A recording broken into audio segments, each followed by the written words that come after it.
Welcome to Clearing the Clutter Inside and Out with Julie Coraccio. Every Tuesday at 1 p.m., Julie interviews experts on all areas of clutter: physical, mental, spiritual, and emotional. A clutter coach and professional organizer, Julie also offers tips to help you get clutter-free for a more joyful and fulfilling life. Today's show is sponsored by My Wardrobe Genie. My Wardrobe Genie is an easy, affordable way to organize clothes in your closet and make the clothing you want to wear easy to find in an organized closet when you want it. It means feeling good about what you select from your closet to wear each day. For more information, please visit allsetsolutions.com. So excited we're going to be talking about creativity today. When I've worked with a lot of people, clutter, in my view, can stop and hinder creativity. So we're going to talk to a creativity expert. We'll see if I've been right about that and what tips she might have to offer. And I'd like to tell you about Katrina. Katrina Pfannkuch has a passion for guiding others to shift their perception about their natural creative gifts and live more in the creative flow. She does this through teaching, coaching, and supporting people with practical tools, enabling people to look at themselves and the world around them differently. Katrina identifies creative blocks and fears, then helps you find ways to tune into your unique creative flow every day to move past them. Her experience as a professional writer and creativity consultant, combined with her intuitive gifts and training as a Reiki master and healer, enable her to guide you through personal development challenges while offering you clear explanations of what's happening and how to shift it. No matter what you're looking to create in your business or life is coming from an honest, creative, passionate space within. Good morning, Katrina. Good morning, Julie. It's really nice to be here and chat with you today. Well, I'm so excited because I think that this is such an important topic. Now, it's been my view when I've worked with people that clutter interferes with the creative process. But, you know, one of the things that you do is help people break through those. So first, do you agree with that? Is that a fair statement? Absolutely. You know, it's interesting. I talked with someone recently that even though she was creating lots of projects and then basically surrounding herself in clutter of her own projects. So yeah, I mean, you can have that clutter inside and then not fully express that, and then you have your art surrounding you or your project surrounding you, and that can be equally stressful and cluttery. So I absolutely agree with you. How do you think since you really get down to the nitty-gritty, an example I would use is I was working with a writer once, and it's kind of similar to what you said as far as having all these projects and maybe not completing them or getting them done. But one thing I noticed was fear. It was my perception that we could have clutter and have all these projects going on and not complete anything because there was a fear of success. And, you know, a lot of people at first when you say it, they'll be like, oh my gosh, no, absolutely not. But that was my observation. As we dug a little deeper, she ended up agreeing with that. What are your thoughts? I think that is definitely a factor when people are getting to that point where they almost finish something and then leave it. There's a fear there, and then I think there's also those inner patterns that we grew up with. Maybe we had a parent that said, well, I don't really value that kind of creative expression, or I don't necessarily support your creative self-expression. And that can sometimes in the background be poking at you. You really don't even realize that it's there. And it could be something that was actually truthful, that what they said specifically, or it could just be something that you internalized and sort of transformed into that sort of, you know, background noise. So it's really important to sort of look at all of those angles. How did you grow up? What kind of messages were you getting there? And then what is your view of success? I mean, I'm sure you work with so many people that they want to be successful, but if you ask them what success looks like and what that means, maybe they can't really tell you off the bat. They're very unclear on what that should be. Oh, that's an excellent point, and I appreciate that, because that fear of success could come from something that they were told in childhood. Now, I've also been my observation that sometimes a fear of failure prevents people from being creative. Are there any other common, not ailments, common things that you found that have stopped people, or when you work with them, found like, oh, this is what the block is? I definitely feel that people have an expectation. If they are feeling like, if I was creative, my creativity would look like this. If I was creative, I would be a painter, or a writer or a sculptor, and they just have a very narrow definition of what creativity is to them, which really, what room do they have to grow in that? What room do they have to show up and actually be themselves and creatively express who they are if that definition and that expectation on themselves is very narrow? Sorry, go ahead. No, I was going to say definitely expectations, and they sort of sprout in from everywhere, so you got to keep an eye on that as well. I read a really interesting article in our Sunday paper yesterday, and there's a guy locally who brings a typewriter, which is great. How often do you see a typewriter these days? Brings a typewriter to the coffee house, and what he does, and he'll announce, okay, this month I'm going to be at this coffee house, and for $5 he creates a poem for you, and he sits at his typewriter, and he said, I just blam it out. It usually takes me 15 minutes, and if there's a typo, that's part of the charm. And he said, you know, he say one word, anger, write a poem about that, or one's like the cat that scratched me. And in 15 minutes, for $5, and I thought, that's really clever. I mean, it's using a typewriter, and it's just something different. And what he said, which I thought was really interesting, he said, you know, I don't have to make my living doing this. I can be passionate about this and use my creativity in a way that satisfies me. Because think of how many people in the world are unsatisfied with their work, or they feel unfulfilled in some way. And you're getting into a different sort of perception of what you feel creativity is when you meld that with how you make a living. Right? Those expectations grow even more, and that's even heavier. But before I get too far away from the story you just said, like, I got goosebumps when you said that, because that's such a cool way to not only express his creativity, but also share that. And, you know, that's, for me, I think that's one of the more important things that people miss with creativity. There's something to be said for creating something for you that fulfills something within you, but it expands so much further when you're actually able to share it in a way that makes other people happy too, or influences people in another way. And, you know, those people spent $5, but how awesome did they feel, right? It gave them a little pep to their day. Right? Absolutely. And I thought it was really clever. And again, that kind of ties into your great point earlier of the expectations. Well, if I'm creative, I have to make a living doing this, or I have to be a New York's best time seller. And, you know, an example that I use, my mother discovered, probably it's been maybe 10, 12 years ago, that she had a talent for painting. And so she paints. It's the one time she slows down and she enjoys it, and she's, you know what, she's pretty good. She gives a painting to 3 charities she really likes, and so they auction off and make money, and you know, I'm like, hey, create a website, you know, you can sell those. And she's like, oh, maybe, but she gives away a lot of the paintings, but it brings her so much joy. Now, in my mind, I refer to her as a painter, and someone else might say, well, no, that's not her full-time occupation, but it brings her joy, and it brings people who buy her paintings or get a painting joy. Sure. Well, and what a great invitation to change actually how we share what our gifts in the world. I think a lot of times it's such a narrow explanation because other people can't understand, like, well, you're an accountant, so I get what that is. But you're an accountant that kind of paints sometimes, but your paintings are good enough that you could sell. So are you a painter, or an accountant? Like, where are you falling on the spectrum here? And I think we just have to get more used to the fact that we're multi-talented in a lot of different ways, and just because you're doing one thing doesn't mean that's how you have to define yourself in a creative way either. Absolutely. Now, since you work so intimately with people on the subject of creativity, can tell us some ways that when removing clutter has helped people in their creativity? And I use that very broadly because on this show it's mental, spiritual, physical, and emotional, and I would love to have you share your thoughts on that. Absolutely. For me, I mean, and you'll see this if you check out my website as well, that creativity is a mind-body-spirit interaction. There's just, you know, the more that you can kind of address all of those things or embrace all of those things when you're looking at your creativity, the more balanced and fulfilled you'll actually feel and be. Now, as far as specific blocks, I think the first thing is, and we've kind of talked about it a little bit already, it's like, what are your expectations? Are you wanting to just show up and have fun with your creative self? Are you implementing little things throughout the day so that you have a break? Are you taking a little bit of time every day to even just be outside, walk in nature, do something that refreshes you? Because as a culture, I think Americans especially drain themselves. And then they wonder at the end of the day why they feel too tired to do anything that really fills their heart.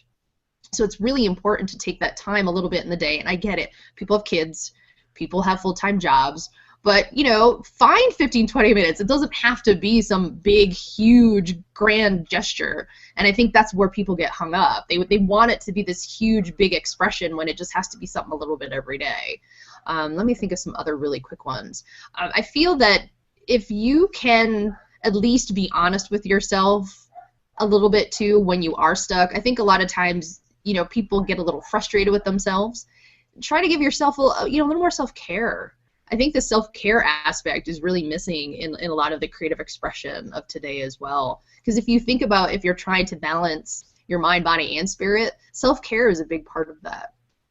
And I also think in this 24/7 society, there's a pressure. It doesn't matter if you're creative or your art, get it out, sell it, make the money. And that there's this, and it's been my observation that you need time to go underneath. What was the Greek mythology Persephoné who spent 6 months underground or whatever, but that you need a rest, and then when you get that rest, you're rejuvenated and have more ideas.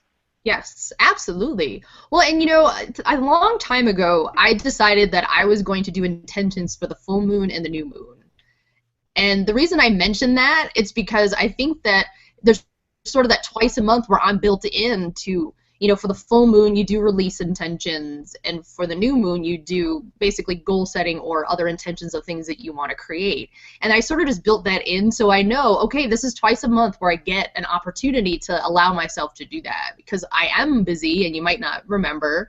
And then this way, I know that twice a month, I'm actually acknowledging those things that no longer serve me. So that would be one of the other aspects of creative clutter is that, well, what do you have laying around? What relationships are still sort of lingering, but they're not really supportive or not really helpful, and how is that draining your energy? Or projects that are half done. Is there something that you can commit to finishing or lovingly put in the closet knowing that you'll get to it someday, but that's okay? It's not something that's, draining your energy. And those are some, at least, basic blocks that I see happen to a lot of folks is they don't really understand where their energy drains are coming from. And then they don't take the time with the self-care to fill themselves back up. Now, what would you say to people? Now, it's been my observation. Again, it depends on what level of clutter and what's going on in your life, but it's usually a process. It's not just going to snap your fingers and happen overnight. But what advice would you have for someone who's like, okay, I'm starting to tackle these areas of clutter, but I still want to be creative? What would you say to them? I would say figure out what your prime time is to create in the day. For me, I'm an afternoon person. I get up in the morning, I do my emails, I get kind of decluttered, kind of get all the other stuff out of the way, but I know that my best creative time is in the afternoon. So if you can actually be still or sort of figure out when you can maximize that time, then you can start to sort of arrange your schedule around ways that will actually support you in that. So, if you're not a morning person, don't say, I'm going to get up every day and write 10 minutes worth of, whatever. You're just setting yourself up for failure that way, right? So it's very important to kind of know you first. And then in terms of just the specific clutter for things that you already have in progress or things that are going on that maybe are distracting, I think it's really about what commitments are you ready to make for yourself, right? Because if there's one important goal that you want to meet, I think it's easier to sort of work towards that rather than saying, I want to do these 10 things. I want these 10 goals to be accomplished. Again, it's that same sort of thing. It's like set yourself up for success by creating, that space where not only are you getting the self-care, but you're focused on one goal of finishing something that's going to make you feel really good. I know that even for a lot of people that are very in their head, staying away from a specific goal altogether can be stressful for them because they want to feel that sense of achievement. So I would say even for them, just having that one goal but leaving it rather loose can be helpful too, because then if you make it too specific, again, you come back to the expectations of, well, this just didn't come out how I was expecting it to, and that's because the goal's a little too tight. Now, I would love your thoughts on, I consider myself creative in writing in a couple other areas, but I can't tell you, for so much of my life, I was told I was too sensitive. And I believe a lot of creative types are told that, or you've probably heard the term, oh, she's an artist. Those artist types. Now, for me, that was always very negative. And looking back on it, I can say, that was real emotional clutter for me because I saw being sensitive as negative. And so I think, what would you say to that if you have thoughts on that for people who are struggling with that? Oh, I hear that all the time. I'm the artist. I'm too sensitive. I love that you asked this question because I think it's something that holds a lot of people back and helps, basically makes them feel as if their gift is more of like a curse, right? It's almost like, well, if you're too sensitive, how are you going to function in the real world kind of thing. I grew up my whole life in the same way. I didn't realize that I was intuitive. I didn't realize that I had these creative abilities and that my sensitivity was part of that. So my advice to people would be to, you know, again, it's about sitting with what you know you are and doing your best to sort of look at, okay, this is how I feel. What is this external sort of stuff kind of coming at me? What are the things that scare me the most? What are the beliefs that I have? And sort of getting them out on paper, I feel really helps people, just journaling them or writing them down. And then you can look at them objectively and be like, hey, you know, does this really ring true for me? Is that really something I've told myself, or is this something else that I've heard from other people? I also think in the last 5 to 10 years especially, there's been a lot more attention around highly sensitive people. And I think for just educating yourself about maybe getting some books on it. There's certainly, I know that there's definitely one, I can't remember the title of it right now, that's specifically for highly sensitive people, but doing a little bit of research or talking to other people, I think, is an important part of that. And, you know, as a creative artist or a creative person, if someone tells you that you're sensitive, say thank you. It's part of what helps me be more expressive and share more of me in the world. And I think it definitely is about that mindset that we have for ourselves. But, you know, I think I don't like the idea that people feel that artists or creative folks aren't grounded. Yes. That's the part, excuse me, that does still irritate me a little bit, because I think the sensitive part is one half, but they also feel that maybe, you know, artists are a little bit too out there. And it's only because their concepts come to them when they're tuned in. And there isn't a prescription. It's like, I'm taking this time. This is what came to me today. That's awesome. And they're just more open to the flow, and that I think that makes people that aren't necessarily there yet for themselves a little uncomfortable. At least that's been my experience. So they try to make you more like them. I think that's very true, and I do that now. Thank you. And another shift that I had from interviewing someone who actually wasn't a conversation on creativity or art is that I'm aware. I don't use the term sensitive anymore. I'm aware. So I'm more aware. And that, to me, is a more positive way to do it. And I think, hey, I'm more aware. I'm more tuned in. So that's, you know, my personal shift to embrace it instead of it seeing it as something really negative, is which I still think most of our society does. Now, this might be a little... Go ahead. I was going to say, I love that. Well, and, I mean, let's just think of it. You're using all your senses at the same time. Yes. You know, some people can only use one sense at a time. I think, you know, creative people or more sensitive people are really getting input from all 5 senses simultaneously, so it takes us a little bit more time to be like, okay, I'm feeling lots of stuff. Where is this coming from?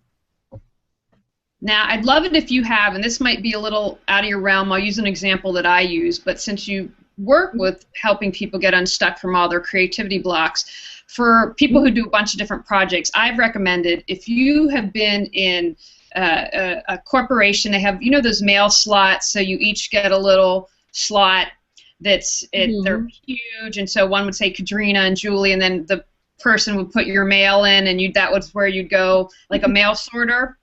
I think those are great. If you're working on a bunch of different projects, you can pull the shelves out so you have a bunch of areas, so it's not cluttered, but it keeps the project together. And I'm wondering if you have maybe tips for removing physical clutter to help for very creative types.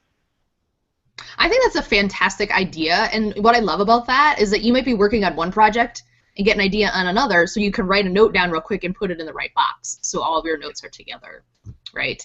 I will say this, I have a similar sort of system, but I use folders, different colored folders, so I kind of organize it in the same way, but, you know, for current projects, things that I'm working on there. But I will say that I'm probably a little messier than most people, because I do get a lot of ideas when I'm working on one project for another thing. So I am a little terrible with the Post-it note stuff. So I'll have scraps of paper in lots of places. At the end of the day, I do make sure to organize my piles, though. So I think it's also about, some people, are very organized online, right? So maybe instead of doing something that's a physical mailbox, they open up a Google document and they've got a list of stuff in there, or they open up a document that's for a specific project, let's say, or a Word document, whatever works for you. I definitely use Google Keep on my phone too, because if I'm taking a walk and I come up with an idea, I like to put an idea in there. So any way that you could kind of mix together the technology piece with the hard, physical movement piece of clutter, I think is very helpful too. I just think that the trick is, at the end of the day, okay, so do you have, like, every 3 months you kind of work through, you kind of review all of your organization? You seem like a very diligent lady, so you're probably like, okay, this project's done, but, sometimes things like with clients or whatever don't really come to a very specific end, or maybe you're kind of hanging on for a little bit. So, I think adding in maybe at the end of the month or every couple months you go through and sort of sort through your folders or whatever documents you've created and kind of remove that clutter too. Excellent. You heard it from the creative person, not just the organizer person, because I think that's really important. One shift that I've made is doing the show and a couple other projects. I do things with notebooks. So I have a master list. Okay, I know, for instance, I'm going to have to edit this video when we finish today. So it's on my master list. But you know what? I can tell you right now, I'm not going to do this right afterwards because I don't have the energy. The cat got me up in the middle of the night, so I'm not, not where I need to be. But if I know, okay, Thursday, wow, I'm really feeling that creative moment to edit together her video. And so I put all my projects down and try to really get in tune with myself. Okay, what are you feeling like working on today, and kind of trying to honor that spirit. And again, life happens. You have to schedule clients. You have to do certain things. But what I found, that gets me into a rhythm when I'm able to do that, and again, to honor being in the present moment. And I feel when you're in the present moment, at least for me, that allows you to open up for more creative guidance. Yes, and what I love about the fact that you ask yourself that is that you're giving yourself permission to say no. No, now isn't the right time, but I trust that later it will be. And that is how you create more of an inner dialogue with yourself, right? Because you go to a job every day, there's a set number of things that you have to do and you're under pressure. But if you're in a specific place where you're kind of working through your own creativity, you have control of that in sense of permission, in terms of saying, yes, now is the time, or now I don't feel like it, and I need to go do something else. And it's not the same as a traditional goal-fulfilling sort of work, right? It's a little bit more of a balance of asking yourself. Now I laughed because this is what came in my email this morning. I'm on a daily listserv called TUT, which is Adventures of the Universe, and I really like it, and I like most but not all of this, but I want to read you the note that was in my box. Relax, Jules. Enjoy. Stop second-guessing yourself. All creative types require distractions, interruptions, and sometimes a little drama to get the most done and to blow the most minds. You are so where you need to be, the universe. Now, I like that except for the little drama, because as I've gotten older, I'm moving away from the drama. I don't want drama in my life, but what are your thoughts about that? It's funny because chaos is part of creativity, right? Mm-hmm. So we have to be clear and balanced to know, like, okay, this is chaos that's part of my process. This is chaos I don't need. And I think the more that you can take that time, the more that you can take that time and realize that, there is a little chaos that's natural to the creative process, just so that it kind of creates those, it's the gravel in your shoe. it's the gravel in your shoe that gives you the motivation to actually move forward and say, like, wow, I can't wait anymore. It's time. I have to start, I'm being drawn to create this. So I like the fact that, the word drama I don't really particularly like, but, creativity and chaos I think is just they're more of a partner. Drama, I always think like, Housewives of Beverly Hills or whatever those shows are. Exactly. Yes. Like fake cattiness, all this stuff that just is a distraction, which is a good way to look at it, because then you can say, wow, this is happening in my life right now. This is definitely something I know I don't need and is getting in the way of my creativity. So I think the more that you can be aware of your own drama meter, if you've got one, that actually can be really helpful. It's like, yep, this is something that is moving me forward. This is something that's not at all, and it needs to be gone. I want to talk a moment about distraction, because I find a lot of us, not just with creativity, we use the distraction to not tap into our power, to tap into our creativity. Oh, I have to do this busy work instead of getting down to write the novel or to paint the painting. What I'm sure you've encountered that when you've worked with people. What are your thoughts on that? Yes, I've encountered that with myself as well. Not just other people, but with me. You know, it's funny. I'll use myself as an example because I write 2 blog posts a week. And so for me, you know, I want to make sure, like, hey, I've got a little bit of a schedule. I know when I need to get the content created. But I don't necessarily have a set list of blog posts that I know I'm writing for the next week. It's just kind of like I have to be present and I have to sit with it. So I think when you're sort of in that busy workplace, some of it is legitimate. Like, you're like, hey, although I know I usually schedule myself to do these at this time, it's not really working. But if you see that you do that consistently over and over again, it's really important to ask yourself the bigger question, which is, what am I afraid of? Mm-hmm. You know, what am I really afraid of here? And it really comes back to asking yourself, because you have to notice the patterns in your behavior before you notice that you're even doing it. But if you are frustrated and noticing that you're not getting anywhere, then yeah, the little mini goals can definitely help. It's just you have to be okay with, you know, if you see you're consistently not meeting them, digging in a little deeper and finding out what's up, switching around that time. I do feel people need to experiment a little bit more with finding their peak creative time, so that might help a little bit and tweak that. But if you're consistently seeing that you're stuck, there's something bigger at play, some emotional issues and blocks that may be in the way of really letting you step into that creative expression. Now, I'd like to talk, you brought up being afraid, which I think is very important, and the fear of failure.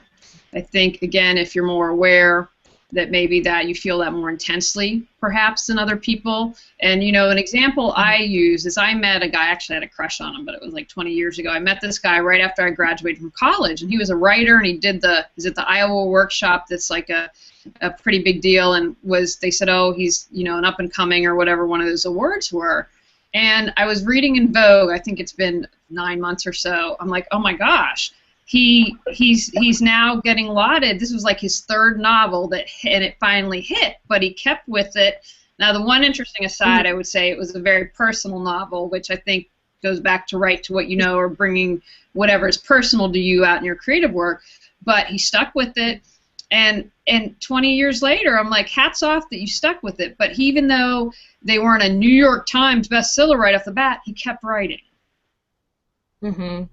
Yeah, sticking with it is very important because it's about the practice. You know, it really is about showing up and being willing to really kind of connect with that. And I also, you know, I'm throwing this out there not necessarily because of what you and I do for a living, but every now and again you need an objective point of view. So if you really find that you are getting stuck consistently in one place, it really is important, and not necessarily because the answer is going to come from someone else, but having a reflective mirror to kind of show you where you're stuck can be very valuable. I think people overlook that because they're afraid to admit, like, I'm really stuck here. Someone might judge me because this is silly and I can't explain why I'm stuck. And that's why people like you and I do what we do. It's because we can actually serve as a voice and sort of help reflect that back to people and help them get moving again. So there really is some importance to the objectivity to it. And if you don't want to hire someone, maybe you have a trusted creative friend or someone else that you can really use as a support system, because sensitive people tend to feel like they've got to take it all on their own and do it themselves because no one else can really understand where they're coming from. But part of that creative process is that, yes, you do some things alone, but there is some collaboration in the sense of, in the bigger picture, you're not going to get the book out by yourself. There's other people that are going to have to help you along that line. You know, like you said before, your mom and the paintings, well, what if she did want to sell them? There's going to be other people along the way that are going to have to help you with that, but you might not be able to explain very clearly what you need. So there are helpers and people along the way that can really support you in your creative process, and it's really important to understand that you aren't alone no matter what it is that you are excited about, whatever you're creative about. Now, also about the fear of failure, I think that that's a big thing that we have and can really clutter your mind emotionally and mentally. But I feel a lot of times those failures, which I wouldn't call them that, because if you learn something, then it's not a failure, but can lead through a creative breakthrough. Do you have any? Yeah. Am I right? Absolutely. And the judgment, again, I'll go back to that word because I think that gets in the way of things. And when you can really kind of just keep with it and realize that, yes, this experience is happening for a reason that I may not fully understand, but you can kind of take it in and say, huh, all right, well, I was going to try that way. It looks like there's a big pothole. Can't really get across that right at the moment. What can I either learn from it, or where am I really being drawn to next? Because I do feel that people see that the window's closed, which means that, oh, I'm wrong. I did this wrong. Especially when it comes to creativity, because, I mean, at the end of the day, who's really telling you what the right creative path is? It's where you're going next. So the more that your heart and your mind can be in alignment, so your heart is telling you, hey, this is something I'm passionate about. This is something I'm excited about. And then your brain is telling you, well, that's kind of lame. Why would you do that? That seems really hard. You have to kind of find that balance between the two. And then when they both work together, but there's no other person outside of you that's going to tell you that you're moving in the right direction. You have to feel it. That's what I think scares a lot of people about creativity too, because it really is about getting to the feeling part of who you are and being okay with trusting it. There's no one's going to tell you this is the right way. You have to guide yourself and follow your own path to that place. And sometimes you're going to end up in a place that, like you said, has a roadblock, but it doesn't mean you did it wrong. It just means that, this is new information. What am I going to do with that? Now, is there an exercise that you could lead us in maybe to clear some creativity clutter? I know that, you would work with someone and specifically to them, but maybe a general one that you could offer that people might be able to use?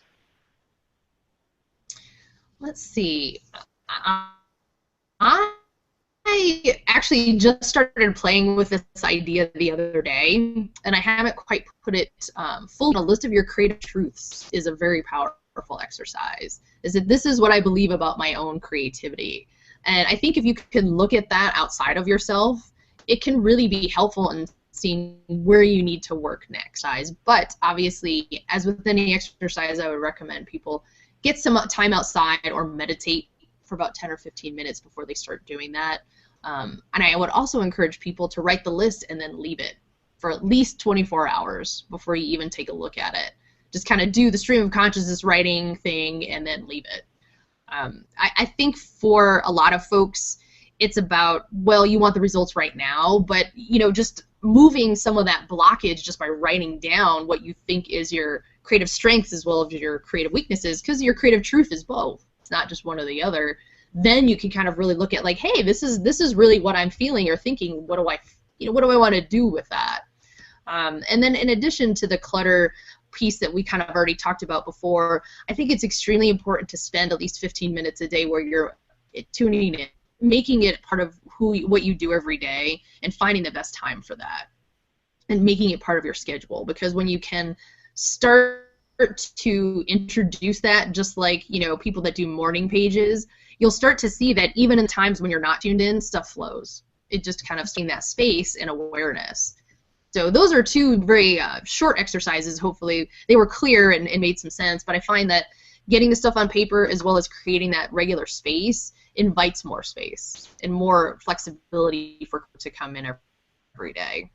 And I love how you say give yourself 24 hours before you look at it. I think sometimes we're like, have to have it, da-da-da-da-da, it's got to be solved now, and it's a process. And to not beat yourself up and be like, okay, you know what, I'm not going to wake up tomorrow and the grand novel is going to appear. Be like, okay, we start it and we do something and realize it's a process. And that takes less pressure off of you, like, oh gosh, have to come up with it.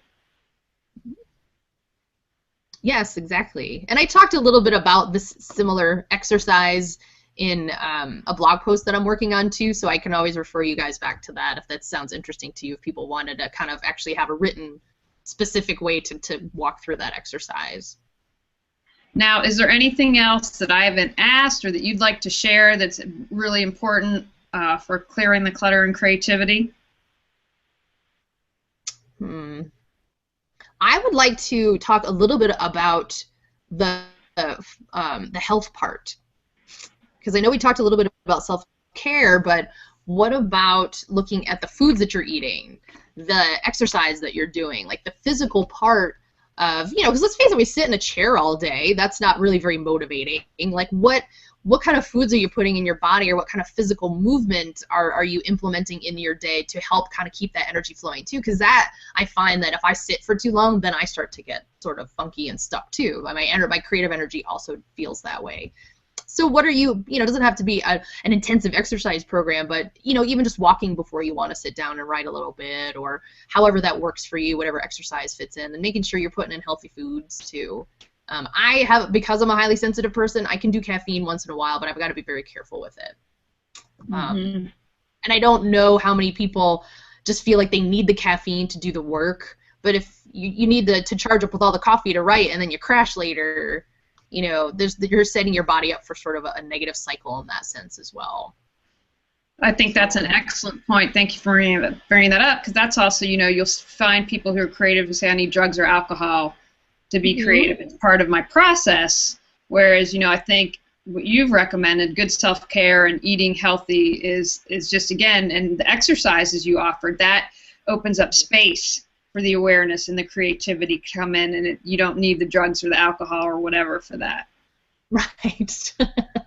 Exactly. And I like how you said it. It becomes part of, they become attached to that has to be part of their process. And so I think it's really important to look at, things that I could do when I was 19, I can't physically do anymore because I'm not 19 anymore, right? I can't be drinking a bunch of caffeine and staying up till 3 in the morning and writing things. Right. That just, after a while, that's really hard on your body. So, yes, being mindful of what works for you now at the age that you are, and just because you've always done it a certain way doesn't mean you can't change it. Yeah, because, I found a lot of people who are like, I have to be messy to be creative. I can't, if you organize me, then I will lose all my creativity, and really hold strong to that belief. And again, that to me is the mental clutter. Like, okay, no, we've got to switch that and let go of the clutter, and you won't lose your creativity. Well, and how interesting they become attached to what that clutter represents for them, right? They get really attached to, like, well, it has to be this way, because then if not, how will I do it? So, and that's got to be really interesting on your end to see someone walk through that process. Have you walked someone through that before, where they started out really cluttered and they felt very attached to it, but then were able to sort of release that and step into a much healthier space? I have, and you know what? The more that they do it and let go, the easier it becomes. And it's just really about taking that first step, but also setting something up that's going to work for them, because we all learn differently, we all do things differently, so it's finding out, what works for them, because what works for person A doesn't necessarily work for person B, and then showing, like, okay, like, here's the letter sorter that we can, so you still have all your projects, or maybe it's like a folder system. There's something, but it's not everywhere. And when you have that idea, you can plop it in, or you're like, oh, I'm inspired to work on this. You grab everything and have everything you need. Well, it's funny, like, I find that I'm drawn to a lot of systems that help me organize things by chakra color, which sounds really funny, but I've always been really drawn to rainbow stuff. So that's why when I do my folder system, it's definitely colored folders, right? And it doesn't necessarily have to always be the basic ones, but I find that for me, because I'm very, chakra oriented, that's how I make sure that I'm balanced all the time. That's the easiest way for me to think about it. So I usually do it based on those kind of colors too. But see, that works for you, and I think that's brilliant. And it's, if you're visual, you get all those clues, and you found that it has worked for you. Now, I want you to tell everyone your website. I know that you have like a creative, not creative crunch. Tell it where you're like, if you're stuck, call me and I'll talk to you half an hour. Share all the good stuff you're doing and how people can find out more information about you. Yeah, sure thing. My website is creativekatrina.com. I do blog posts twice a week. So Mondays is a creativity kickstart, where I give people a very specific suggestion for how to get through a particular block. And then on Thursdays, it's really more about general mindfulness on creativity and other ways to kind of help you move forward. As far as if they want to spend some time with me, I have creative reflection calls for a half hour, and those are for $35. And I like to sort of just let people have an experience of what that's like. Like, what does it feel like to actually have someone actively listen? And if they want to do more extensive work with me, I have programs for that as well, so they can I can talk with them in more detail about that at the time. But there's a lot of options because sometimes people just need a little support, and sometimes people need a little bit more like, hey, I need writing, I need other aspects. So I can help them with both.